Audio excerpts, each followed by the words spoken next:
Sunlight sliced through unfamiliar curtains. Victoria Hayes jolted awake. Mascara smeared, head pounding. Last night dissolving into fragments of champagne and confessions she couldn't recall.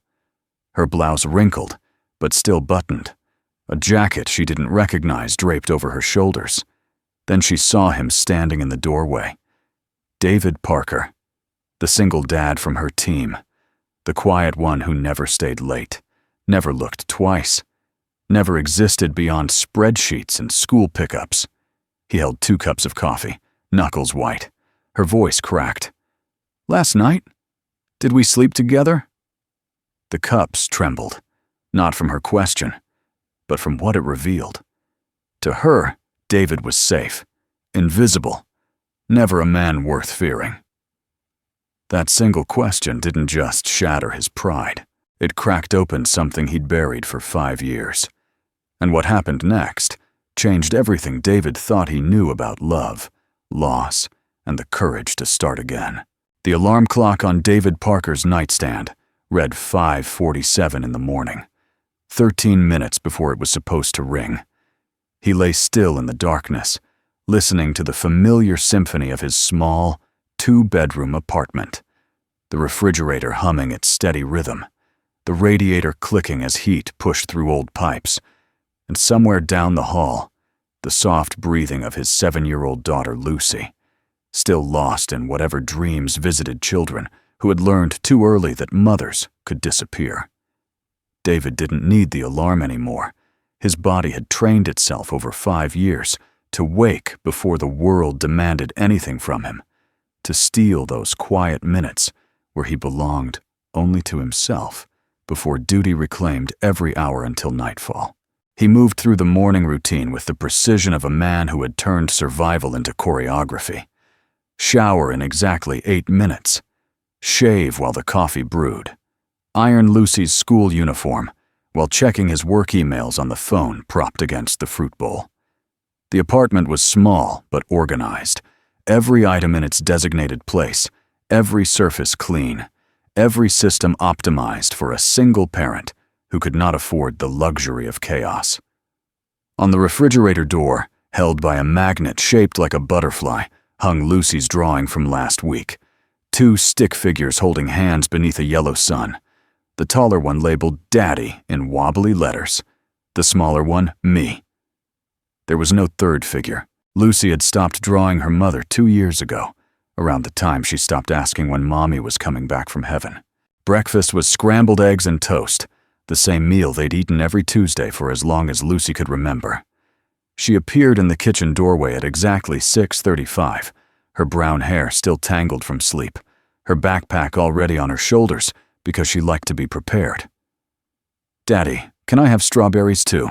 she asked, climbing onto her chair with the careful movements of a child who had learned not to make extra work for a parent already stretched thin. David smiled and retrieved the container from the refrigerator, slicing 5 strawberries into perfect halves and arranging them around her plate like flower petals. These small gestures were his love language now, the only vocabulary left after grief had stripped away the man he used to be. The drive to Lucy's school took 14 minutes when traffic cooperated, 18 when it didn't. David knew every shortcut, every traffic light timing, every alternate route for the days when construction blocked the main road. He had mapped this city not by landmarks, but by efficiency. Every decision filtered through the single question that governed his existence. What was best for his daughter? The radio played softly, a morning show he didn't really listen to. Background noise to fill the silence that otherwise might invite thoughts he couldn't afford to think.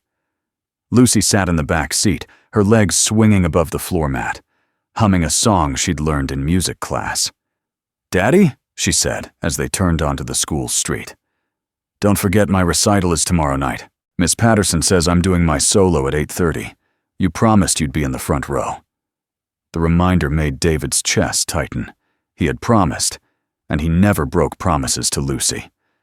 "I'll be there, sweetheart. Front row, with flowers." He walked her to the entrance, knelt down to adjust her jacket zipper, and kissed her forehead, while other parents rushed past them in the chaos of drop-off. "Have a good day, Lucy Bug," he said, using the nickname he'd given her when she was 2 and obsessed with ladybugs. She waved once before disappearing through the double doors, and David stood there for a moment longer than necessary, watching the space where she'd been, feeling that familiar ache of separation that never quite dulled, no matter how many times he experienced it. Then he straightened his tie, checked his watch, and drove to work, transforming somewhere along the way from father back into employee, from David into Mr. Parker, from a man with a breaking heart into a financial analyst with quarterly reports due by Friday. The office building rose 15 stories above downtown, all glass and steel and corporate ambition. David had worked at Henderson Financial for 6 years, 3 before his wife's accident, and 3 after, though the 2 eras felt like entirely different lifetimes. He was good at his job, methodical, thorough, reliable, the kind of employee who never caused problems and never expected recognition. His desk sat in the middle of the open floor plan, surrounded by colleagues who knew his name but not his story, who said good morning without ever wondering what his mornings actually looked like. He preferred it this way. Anonymity was a form of protection, a wall he'd built brick by brick to keep his grief from becoming someone else's discomfort. Victoria Hayes ran the department with the cool efficiency of someone who had clawed her way to the top and intended to stay there. She was 42, impeccably dressed, and possessed the kind of presence that made conversations pause when she entered a room. David had worked under her leadership for 4 years now, and in all that time, their interactions had remained professionally cordial and nothing more. She approved his schedule accommodations without question, the early departures for school pickups, the occasional work-from-home days when Lucy was sick, and he delivered his reports on time without fail. It was an unspoken contract of mutual respect, each recognizing something in the other that didn't require acknowledgement. 2 people doing their best to keep their worlds from collapsing. What David didn't know, what nobody in the office knew, was that Victoria's perfect facade had begun to crack. Her divorce had been finalized 3 weeks ago, ending a 15-year marriage to a man who had decided that his executive assistant was better suited to his ambitions than his wife. The settlement was generous, the apartment was hers, and the paperwork was complete. But none of that administrative closure could touch the emptiness that had taken root in her chest.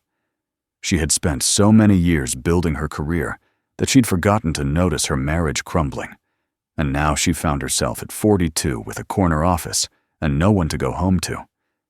She hid it well, as she hid everything well, but the weight of it was growing heavier with each passing day. David finished his work by 5:15, logged off his computer, and gathered his things with the quiet efficiency that characterized everything he did.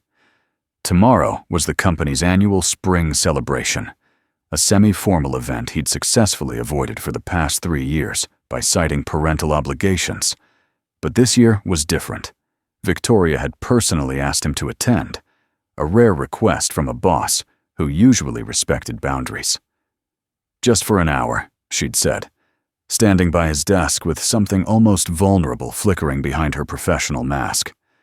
The team worked hard this quarter. It would mean a lot if everyone showed up. David had agreed before he could find a reason to refuse, surprising himself with the word yes that seemed to come from somewhere outside his carefully controlled existence. It was only later, driving home, that he remembered Lucy's recital was the same night. The party started at 7. Lucy's solo was at 8:30. He could do both, he told himself. 1 hour at the party, then straight to the school. He had never broken a promise to his daughter, and he wasn't about to start now. That night, after Lucy was asleep and the apartment had settled into its familiar silence, David sat alone in the living room with a glass of water he didn't drink. The television played on mute, casting blue shadows across his face while he thought about tomorrow, about the party he didn't want to attend, about Lucy's expectant face when she'd reminded him of her solo. He thought about his wife, Sarah, gone 5 years now, but still present in the curve of Lucy's smile, in the way she tilted her head when she was thinking, in the empty side of the bed that David still couldn't bring himself to occupy. He thought about love and loss, and the terrifying possibility that healing might mean letting go of the only identity he had left.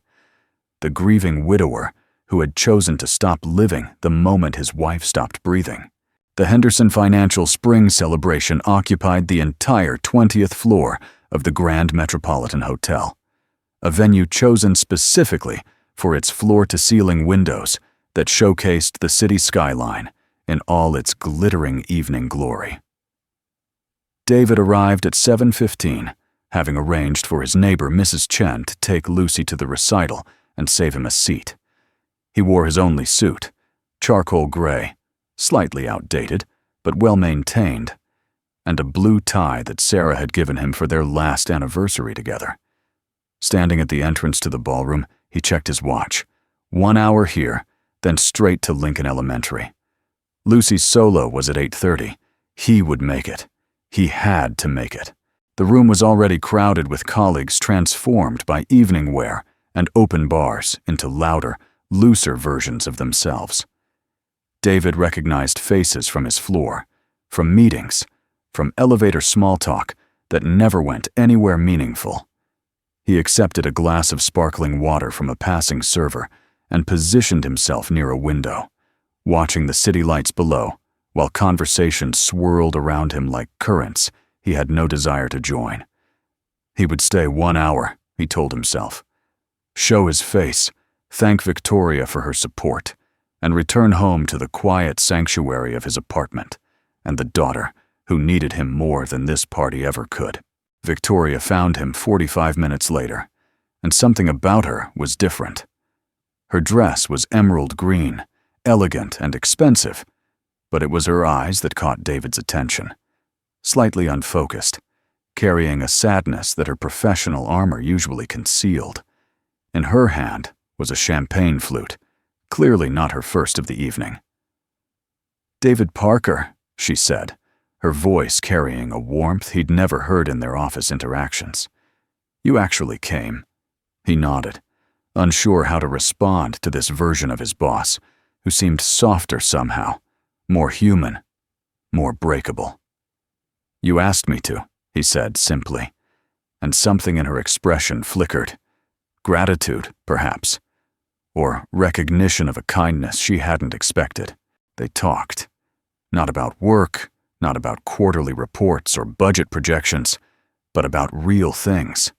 The difficulty of starting over, the loneliness of coming home to empty rooms, the way grief could reshape a person until they barely recognized themselves. Victoria's divorce had stripped away her defenses, and the alcohol had stripped away her caution. And standing there by the window, with the city sprawled beneath them, she told David things she hadn't told anyone. How her husband had announced he was leaving on the morning of their anniversary. How she'd found the hotel receipts hidden in his briefcase. How she'd signed the divorce papers in her car outside the lawyer's office, and then driven to work as if nothing had happened because she didn't know what else to do. David listened the way he always listened, completely, without judgment, without trying to fix what couldn't be fixed. He understood loss in ways that most people never would, and that understanding created a space where Victoria could finally stop pretending. The champagne kept flowing, glass after glass brought by servers who didn't know they were fueling a breakdown in slow motion. David watched with growing concern as Victoria's composure continued to dissolve, her words becoming less guarded, her balance becoming less certain. He glanced at his watch. 8:05. Lucy's solo was in 25 minutes. Around them, the party continued its oblivious celebration, and nobody seemed to notice that the department head was coming undone. By 8:15, Victoria could barely stand. The champagne had done its work thoroughly, and the woman who commanded boardrooms with a single glance now swayed on her heels like a ship in a storm. She fumbled through her purse for her phone, squinting at the screen with the desperate concentration of someone trying to arrange a ride home, but unable to remember how apps worked. David's heart was pounding. 15 minutes until Lucy's solo. He should leave now. He should find someone else to help Victoria, call her a cab, do anything except stand here while his daughter waited in the audience for a father who had promised to be in the front row. But Victoria looked up at him with mascara-streaked eyes, and he saw something he recognized, the terror of being completely alone when everything was falling apart. David made a decision then, the kind of decision that seemed small in the moment, but would prove to be a turning point he never saw coming. He gently took the phone from her trembling hands and said, "Let me help you get home safely." The logistics proved more complicated than expected. Victoria had taken a car service to the hotel and couldn't remember her home address clearly enough to provide directions. Her apartment key was somehow missing from her purse, lost, perhaps, or forgotten at the office. And the thought of returning to the party to search for it brought tears to her eyes that she couldn't explain and couldn't stop. David stood in the hotel lobby with his drunk boss leaning against his shoulder, his phone buzzing with a text from Mrs. Chen. Lucy keeps looking at the door. She's nervous but excited. "Where are you?" 8:22. 8 minutes until her solo. David felt his chest constrict with the impossible weight of 2 obligations pulling him in opposite directions. He made the only choice he could make in that moment.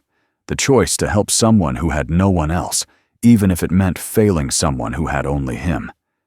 He texted Mrs. Chen back, "Emergency at work. Coming as fast as I can. Please tell Lucy I love her."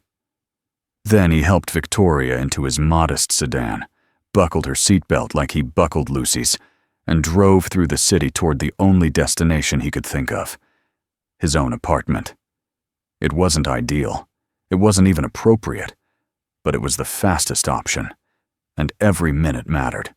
Victoria fell asleep against the passenger window before they reached the first traffic light, her breathing evening out into the rhythm of someone who had finally stopped fighting the exhaustion she'd been carrying for weeks. The apartment was dark when they arrived. David helped Victoria up the stairs as quickly as her unsteady legs would allow, guided her to his bedroom, and laid her down with efficient care. He removed her heels, covered her with a blanket, placed water and aspirin on the nightstand, and was back out the door in under 4 minutes. His hands shook as he started the car again, his mind calculating distances and traffic lights, and the probability that he hadn't already missed the most important 8 minutes of his daughter's year. The school was 12 minutes away. Lucy's solo had started at 8:30. It was now 8:41. He ran through the school parking lot, his dress shoes slapping against the pavement, his tie loosened, and his breath ragged. The auditorium doors were heavy, and they creaked when he pushed them open, drawing glances from parents in the back rows. On stage, the children's choir was singing something soft and sweet, and David scanned the rows of small faces until he found her, Lucy, standing in the second row, her eyes fixed on the door, her expression caught somewhere between hope and heartbreak. Their eyes met across the crowded room. David raised his hand in a small wave, mouthing, "I'm here," as he slid into an empty seat near the back. Lucy's face transformed, the worry melting into a smile so bright it made David's eyes sting. He had missed her solo. He had broken his promise, but he was here now, and sometimes showing up late was better than not showing up at all. After the recital, David drove Lucy home with Mrs. Chen following in her own car. Lucy chattered the whole way about the songs and her friends and how she'd been so scared when she looked out and didn't see him. But then she'd told herself that Daddy always keeps his promises. And then, there he was, right when she needed him most. David listened with a lump in his throat, guilt and relief tangled together in his chest. At home, he thanked Mrs. Chen profusely, carried a sleepy Lucy to her room, and tucked her in with extra kisses and whispered apologies she was too tired to fully hear. Only then did he remember Victoria, still asleep in his bedroom, still a problem he would have to solve in the morning. He checked on her once, still breathing, still peaceful, still a stranger in his most private space, then settled onto the living room couch with the weight of the evening pressing down on him. He didn't sleep well that night. His mind kept returning to Victoria's face in the party lights, to the tears she'd tried to hide, to Lucy's expression when she'd finally seen him in the auditorium.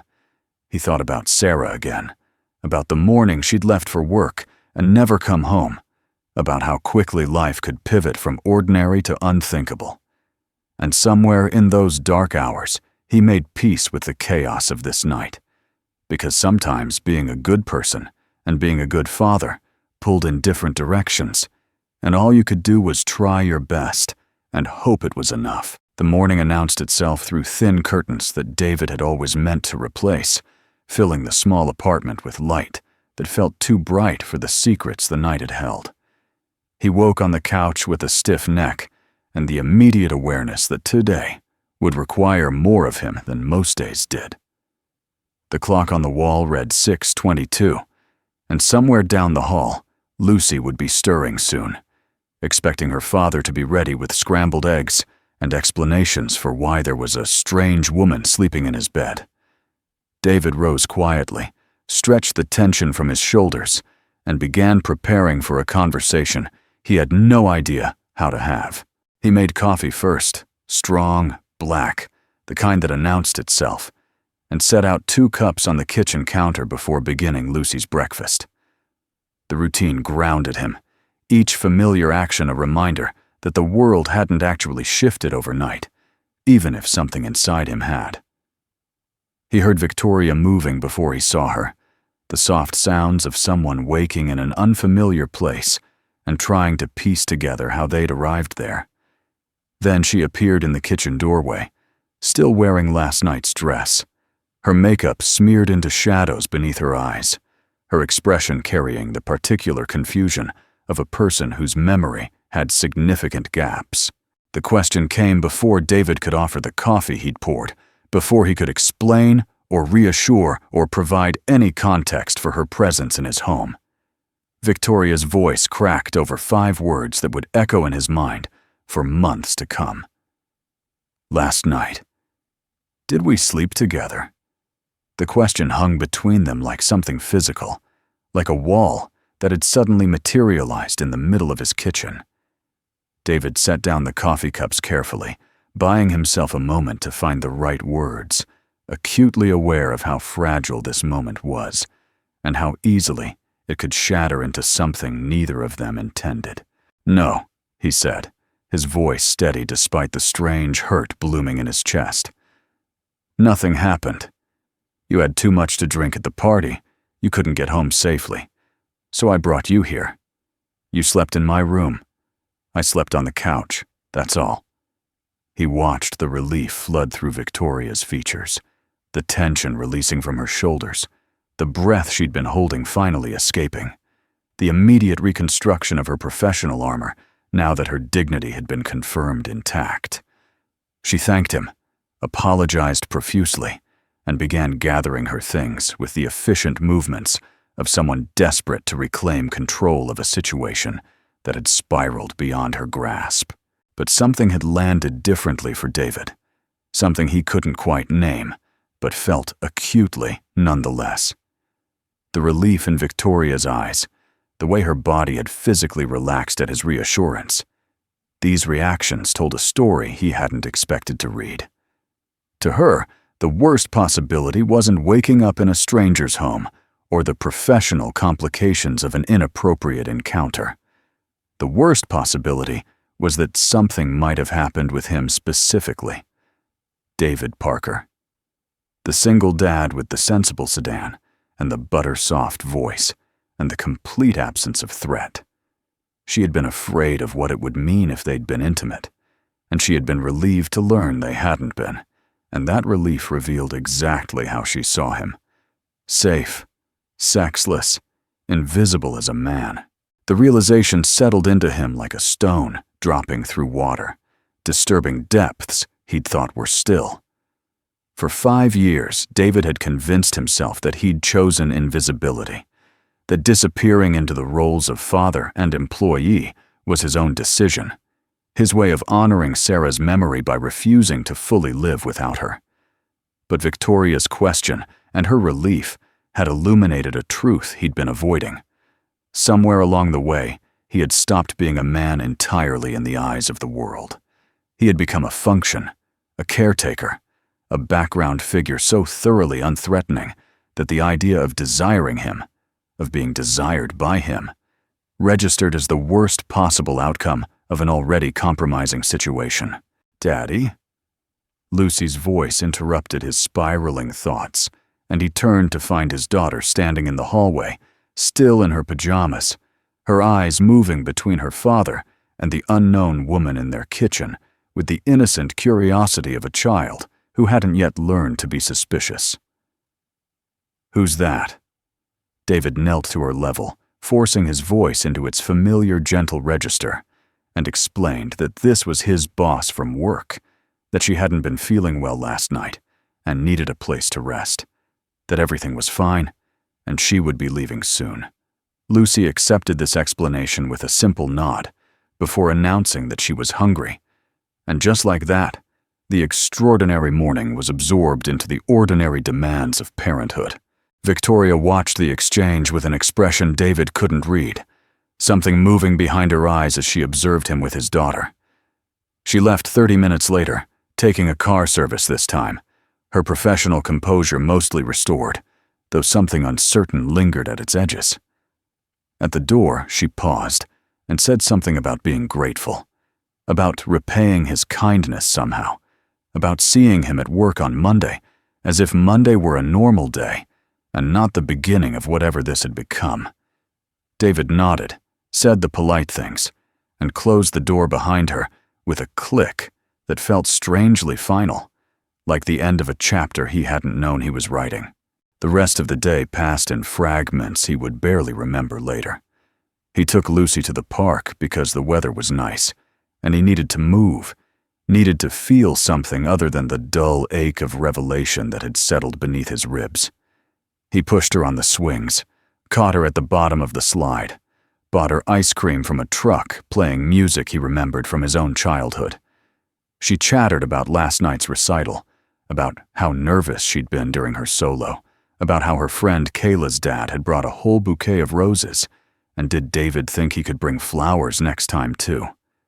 He promised he would, guilt twisting in his stomach at the memory of arriving late, of missing the moment she'd been practicing for weeks. That night, after Lucy was asleep, David sat in the armchair by the window and allowed himself to feel everything he'd been holding at bay since Victoria's question that morning. He felt the sting of being seen as harmless, the grief of being erased as a man capable of passion or desire. He felt the anger he rarely permitted himself to acknowledge, anger at the unfairness of losing Sarah so young, at the expectations that had reduced him to nothing but a father, at himself for accepting that reduction so thoroughly that he'd forgotten he was ever anything more. And beneath all of it, stirring like something waking from a long sleep, he felt the terrifying possibility that he might still want things he'd convinced himself he didn't deserve. 5 years. 5 years since Sarah's car had crossed the median on a rainy Tuesday afternoon, since the phone call had come while he was in a meeting, since he'd driven to the hospital at speeds he couldn't remember and arrived too late to say goodbye. 5 years since he'd buried his wife and a part of himself alongside her, since he'd decided that love had taken everything from him once and he would never give it the chance to do so again. He had built his life around Lucy like a fortress, convinced that his devotion to her was the only thing keeping him from drowning. But Victoria's question had cracked something open, and through that crack came a flood of longing he'd thought he'd successfully dammed, the longing to be seen, to be known, to be wanted by someone other than a 7-year-old who didn't know any better. He didn't sleep well that night either, but this time, it wasn't because of the strangeness of having someone else in his home. It was because something inside him had shifted, and he didn't yet know if that shift was the beginning of healing or the start of a whole new kind of pain. Monday arrived with the aggressive normalcy that always felt slightly insulting after a weekend of internal upheaval. David dropped Lucy at school, drove to work, and rode the elevator to his floor, with his heart beating faster than the situation warranted. He didn't know what to expect from Victoria, didn't know if the morning they'd shared would register as significant to her, or if it had already been filed away as an embarrassing incident best forgotten. What he did know was that something had changed in him, and he couldn't unchange it, couldn't retreat to the comfortable invisibility that had defined his existence for 5 years. Victoria was already in her office when he arrived, visible through the glass walls that separated leadership from the rest of the floor. She looked immaculate as always, navy blazer, silk blouse, hair perfectly arranged, as if Saturday had never happened, as if she hadn't wept in his kitchen about a husband who'd traded her in for a younger model. David watched her for a moment longer than he should have, then forced his attention to his computer screen and the quarterly reports that needed his review. He would be professional. He would be appropriate. He would not let his personal crisis interfere with the work that paid his bills and kept Lucy in ballet lessons. The morning passed without incident, without even a significant glance from Victoria's direction.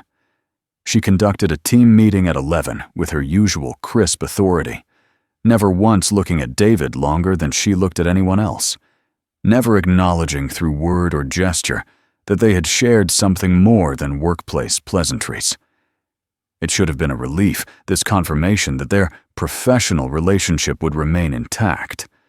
But instead, David felt the ache of erasure deepening, the sense that he had imagined significance where none existed, that his crisis of identity was entirely his own problem and nothing more. He was eating lunch at his desk, a sad sandwich from the cafeteria that he didn't taste, when his email chimed with a message from Victoria. The subject line read simply, "Re-Saturday," and David's hands went still on his keyboard, his heart suddenly louder than the office noise around him. He opened it with the caution of someone defusing a bomb, scanning the brief contents twice before their meaning fully registered. She thanked him again. She apologized again. And then she wrote something that made him read the email a third time. "I've been thinking about what you must have thought of me, drunk and falling apart in your home, and I realized I never asked what you thought at all. I only asked if something had happened. I didn't ask if you were okay. That was selfish of me, and I'm sorry for that too." David read the email 4 more times throughout the afternoon, each reading revealing a new layer of meaning. She had noticed. Not everything, perhaps, but something. Some flicker of impact that her question had created. Some recognition that their exchange had been about more than her dignity and her relief. It wasn't much, just a few sentences of acknowledgement, but it felt enormous to a man who had grown accustomed to being overlooked. He drafted a reply that he deleted, then drafted another that said too much, then finally settled on something brief and honest. "I'm fine. It was an unusual weekend. I hope you're taking care of yourself." The days that followed settled into a rhythm that felt different from before, though David couldn't pinpoint exactly how. Victoria's behavior toward him hadn't changed in any observable way. She was professional, cordial, appropriately distant. But he found himself more aware of her presence, more attuned to the moments when their paths crossed in the hallway or the break room. He caught himself noticing things he'd never bothered to notice before. The way she rubbed her temples when she was tired, the way she smiled more with her eyes than her mouth, the way she sometimes stood at her office window, staring at nothing, as if she too was grappling with thoughts too heavy for workday hours. 3 weeks after the party, Victoria stopped by his desk with a question about a budget projection that they both knew could have been handled by email. David answered her question, and she lingered, asking about Lucy's recital, which he'd mentioned in passing during their conversation at the party, and whether everything had turned out okay that night. The question surprised him with its specificity, with its evidence that Victoria had been listening and remembering, that their exchange had registered as something more than a blur of champagne and regret. He told her about the recital, about arriving late and missing Lucy's solo, about the guilt that still gnawed at him even though Lucy had forgiven him instantly, about the bouquet of daisies he'd bought the next morning to make up for the flowers he hadn't brought the night before. Victoria listened with an attention that felt different from professional courtesy, her expression softening in ways that reminded David of the woman she'd been at the party before the alcohol had taken over. When he finished talking, she said something that caught him off guard. "You're a good father. I don't know if anyone ever tells you that, but it's obvious in the way you talk about her." David felt heat rise to his face. When was the last time anyone had complimented anything about him and mumbled something about just doing his best? Victoria smiled, the real kind of smile that crinkled the corners of her eyes, and returned to her office without another word. The interaction replayed in David's mind for the rest of the afternoon, and through dinner with Lucy, and into the evening hours when he sat alone with his thoughts. A good father. The word settled over him like a blanket that was simultaneously comforting and suffocating. Yes, he was a good father. But was that all he was? Was that all he was allowed to be? The question from Saturday morning still echoed beneath everything. Did we sleep together? And beneath that question, the deeper question he hadn't realized he was asking. Am I still someone who could be slept with? Am I still a man at all? Or just a father, a function, a ghost going through the motions of a life I no longer fully inhabit? He thought about Sarah that night more intensely than he had in months, not the sanitized memories he usually permitted himself. Sarah smiling, Sarah laughing, Sarah frozen in photographs that couldn't capture how she'd really been. But the uncomfortable memories too.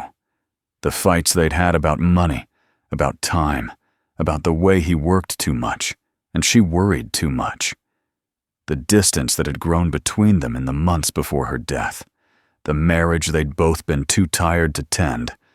He had loved her completely and imperfectly, the way all real love was both complete and imperfect, and he had spent 5 years polishing her memory into something holier than the truth could support. Maybe that was the real betrayal, he realized.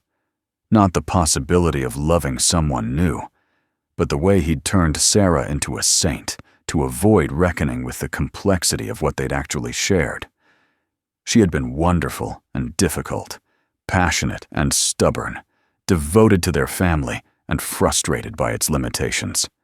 She had been human, and she had died human, and he had been human when he'd lost her.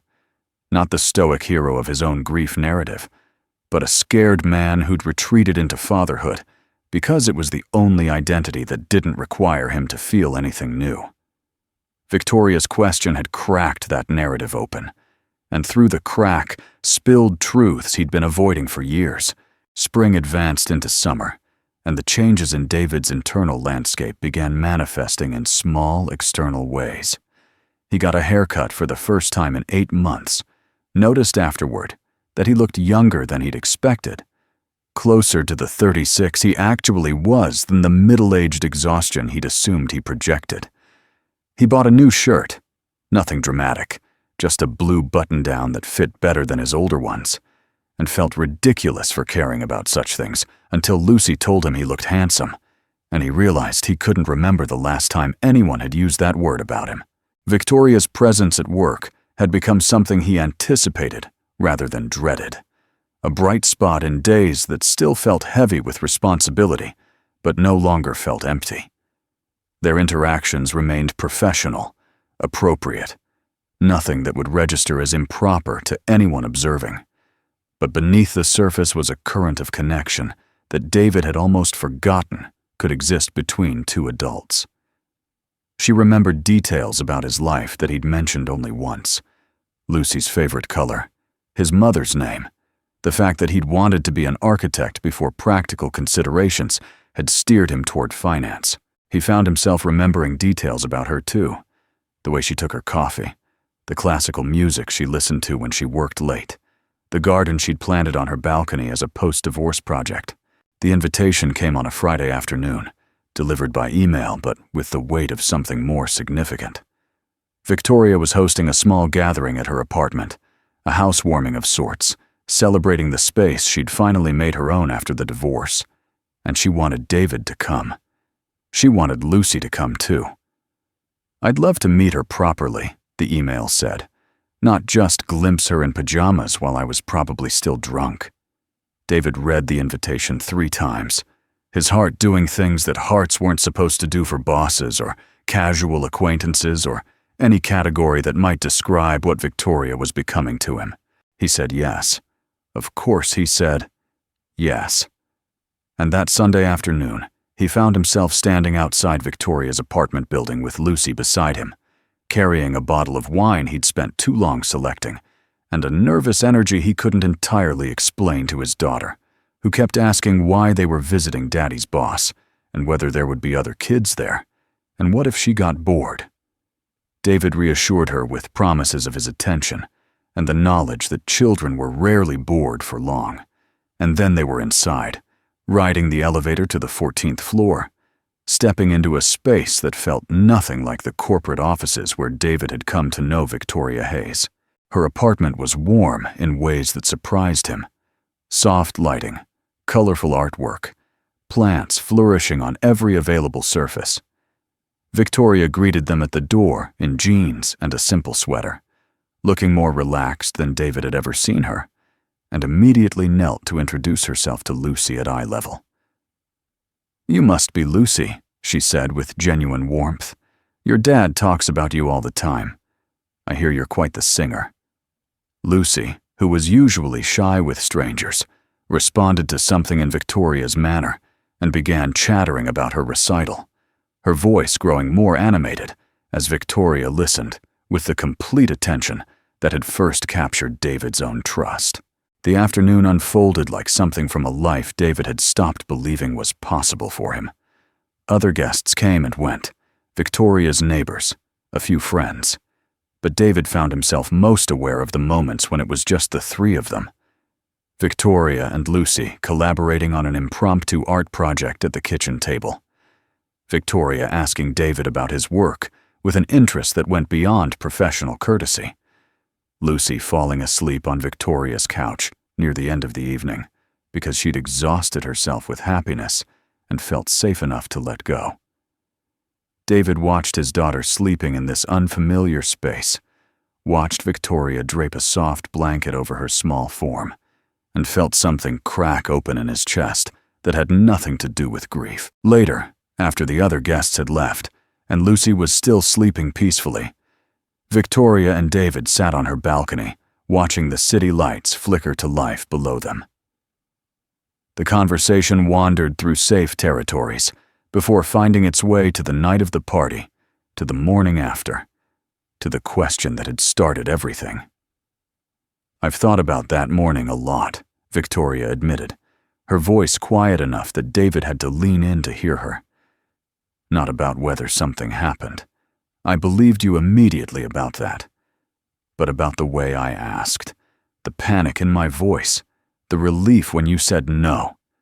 She paused, turning to look at him directly. "I was afraid you'd heard what I was really asking." David waited, sensing that she needed to find the words in her own time. Victoria took a breath and continued. "I was afraid something might have happened between us, but not because of you, because of me. Because I'd realized at the party that I was attracted to you, and I'd been drinking to stop feeling it, and waking up in your bed made me terrified that I'd acted on something I wasn't ready to act on. The relief wasn't about you being safe. It was about me not having ruined everything before it could even begin." The confession landed in the space between them, vulnerable and honest, and terrifying in its implications. For a long moment, David didn't speak. He was thinking about all the ways he'd interpreted her relief that morning, all the stories he'd told himself about what it meant and what it said about him. He'd been so certain that he understood, that she saw him as invisible, harmless, beneath consideration as a romantic possibility. And he'd been entirely wrong. The hurt he'd carried for months had been based on a misreading, and now He had to recalibrate everything he thought he knew about himself, about her, about what was possible between them. "I thought," he started, then stopped, not sure how to articulate the mistake he'd made without making it seem like an accusation. "I know what you thought," Victoria said gently. "I could see it in your face that morning, though I didn't understand it until later. You thought I was relieved because you weren't a threat, because sleeping with you would have been the worst outcome instead of just an unexpected one." David nodded, not trusting his voice. Victoria reached across the space between them and took his hand. The first time they had touched with intention. The first time physical contact had been more than accidental or professional. "I need you to know something," she said. That was the furthest thing from the truth. The truth was that I already liked you too much to survive an accidental beginning. Summer gave way to autumn, and the relationship that had begun with a question in David's kitchen grew slowly into something neither of them had expected to find. They took their time, moving with the caution of two people who had been wounded by love and learned to fear its sharp edges. Victoria came to Lucy's soccer games and helped with homework when David worked late. David brought coffee to Victoria's office during difficult weeks and listened when the memories of her marriage crept up without warning. They built something together, one careful moment at a time, always aware of what they could lose, always choosing each other anyway. Lucy adapted to Victoria's presence with the resilience that children carry like grace, accepting this new person in their world with questions that were practical rather than suspicious. "Does Victoria like pizza?" she asked one evening, when David was trying to plan their first dinner together at a real restaurant. "Is Victoria going to be at my birthday party? Does Victoria know how to braid hair? Because you're really bad at it, Daddy." David answered each question honestly, watching his daughter open like a flower toward the possibility of a bigger family, and felt the last of his resistance dissolving in the face of her hopeful acceptance. The first time David told Victoria he loved her, they were standing in his kitchen, the same kitchen where she had asked her terrified question months ago, the same spot where his heart had quietly broken and begun to mend. Lucy was at a sleepover. The apartment was unusually silent, and Victoria was washing dishes because she insisted on helping, even though she was the guest. She had soap suds on her hands, and her hair was falling out of its clip, and she was humming something under her breath, and David suddenly understood that this was what he wanted for the rest of his life. Not the perfection of a grand gesture, but the intimacy of ordinary moments, the accumulation of small kindnesses that built into something unshakable. Victoria turned to find him watching her, and something in his expression must have telegraphed what he was about to say, because her hands went still, and her eyes grew bright with an emotion he recognized from his own reflection. "I love you," David said, the words foreign on his tongue after so many years of silence, familiar in his heart where they had been growing since that morning when she'd asked him a question that changed everything. "I didn't think I'd ever say that again. I wasn't sure I was still capable of feeling it. But you proved me wrong, and I wanted you to know." Victoria crossed the kitchen in 3 steps and kissed him. Not their first kiss, but somehow deeper than the ones before, as if his words had unlocked something that had been waiting for permission. When she pulled back, her eyes were wet and she was smiling, and she said, "I love you too. I was afraid to say it first because I didn't want to push you faster than you were ready to go. But I've loved you for months, David, since before I even understood what was happening."